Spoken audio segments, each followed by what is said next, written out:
My name is Leonardo Javier Villagrán Vázquez, and I'm going to introduce you to my project that talks about thermodynamics. Before I start giving you information about what thermodynamic means and what I'm going to do with the materials that I have set for you, I would like to tell you why did I choose this project. I was having some extra physics classes where I learned what thermodynamic means, and I got really impressed about the many things a man can do at home just to set a couple of materials and to create a really good project. That's why this project consists in the first law of thermodynamics. So I'm going to heat around the bottle to warm them and to create pressure inside of it. So like this, the lid of the bottle will move upward and downwards. According to the heat, will move slower or faster. But what I would like to know is the temperature has influence on the pressure. In my hypothesis, I wrote, if they apply heat if we apply heat to a container that is not completely closed, there must be a reaction inside of it. However, how can we perceive that reaction? To achieve the results that I want to know, I have to do some research. And I got that thermodynamics is the area that belongs to physics, studying energy. There are four laws which understand the behavior of thoughts, however, I'm going just to focus on the first one. The first law of thermodynamics says that the internal energy of a system has to be equal to the work that is being done, plus or minus to the heat that flows in and out of a system. The internal energy is defined as the energy equal to the work plus the heat that is represented by the letter Q. In other words, what I was trying to explain with the theoretical information that I got is that we have a container that is going to be empty. Remember that it must be empty in order to perceive the experiment that we want to do.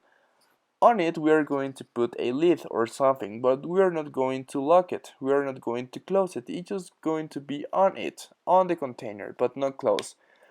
It must have a little space where the air can go in through. Next to the bottle, we are going to apply some heat. It doesn't matter where or how did we got this energy. The important thing in it is that the heat must be shared. That's why it must be next to our container. Like this, the molecules inside of our container are going to move, and they are going to move faster and faster, and this is the pressure we are creating, and the lid is going to move upward.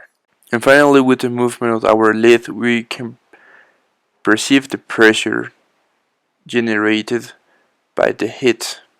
Our dependent variable is the pressure inside the bottle. The independent variable is the temperature of each cloth.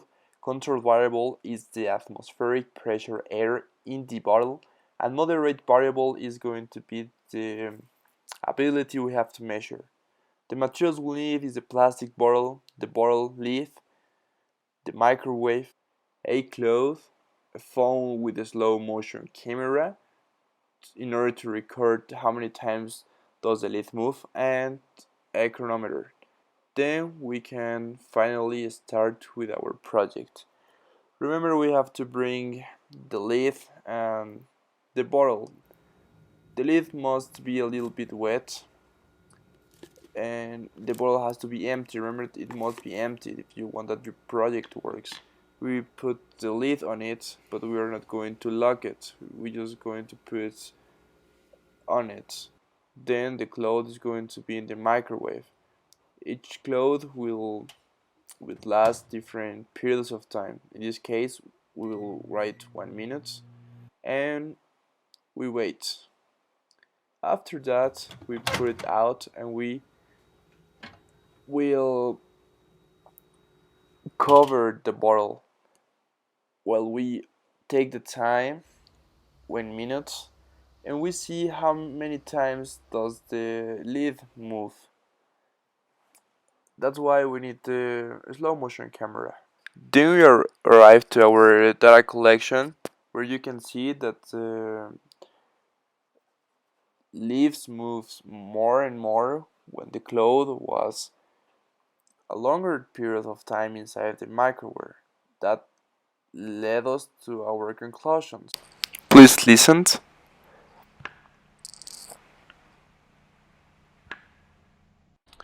As you could see, we can just make a summary of all the things that we have already watched and of the things we have worked on it. When we apply some heat around the bottle, around the container that is completely empty, we share the energy of the instrument we are using. So the heat is transferred to that empty space, and the molecules inside of our container, or in this case of our plastic bottle, provokes that movement. And that's the conclusion of my project.